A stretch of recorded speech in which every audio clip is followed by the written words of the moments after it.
Hi, my name's Steve Griffiths and I'm a science teacher. I want to explain to you how your son or daughter is going to be doing science this year at school. Firstly, I want to explain how a normal classroom sort of operates, and then explain to you how it's going to be different this year. So in a normal classroom, in this group learning space, classically it involves the teacher standing at the front of the class and delivering a lesson, explaining content, delivering information to the students, and they write it down, and perhaps at the end of the lesson they have time to start practicing answering questions, doing problems and worksheets, and maybe doing an experiment. But then at home they're usually assigned homework tasks that reinforce that learning, so questions, worksheets, etc. Often the trouble with this approach is that the teacher is not at home to be able to answer the questions for the student. So often students feel that they can't do the homework because they don't know where to go, they don't know where to start. Also, we find that the teacher's standing at the front talking to the group. So every student is an individual and they learn at a different rate and they learn in different ways. So it might be appropriate for maybe 2 or 3 of the people in the class, but for others it's too fast, for others it's too slow. So the idea with flipped learning is we actually flip the individual and the group learning spaces around. So it usually involves the teacher making videos of what they would normally deliver in front of the class. So instructional videos. The students watch those in their individual learning space. So often that's at home for homework before the lesson, but sometimes it's actually in class as well, watching videos with headphones in. It's still an individual learning space because they can pause and rewind and take as long as they want to watch the video. So they're getting the content in their individual learning space. So that means when they come to class, the classroom or the group learning environment is an interactive and dynamic learning environment where students are learning from each other. Students are learning one-on-one with the teacher. The students are doing activities and experiments, and what we find is it's far more engaging for the students. They can learn things at their own pace and then they can apply them in the class where they've got their teacher and they've got their peers to help them. For this to work, it's very, very important for the students to arrive at class with their laptop computer every single lesson. It needs to be charged. They also need headphones, good quality headphones that they can have in their bag ready for every single lesson.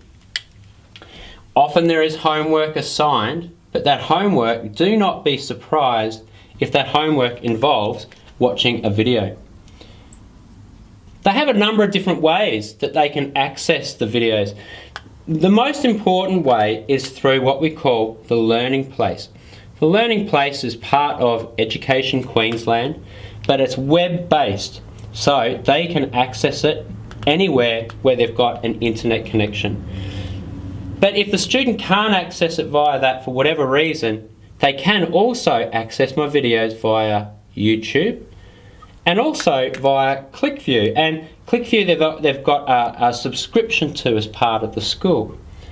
I also ask students if they have any problems with being able to access the homework, that they need to send me an email before the class, that night. Send me an email and say, "Sir, I haven't been able to access the video.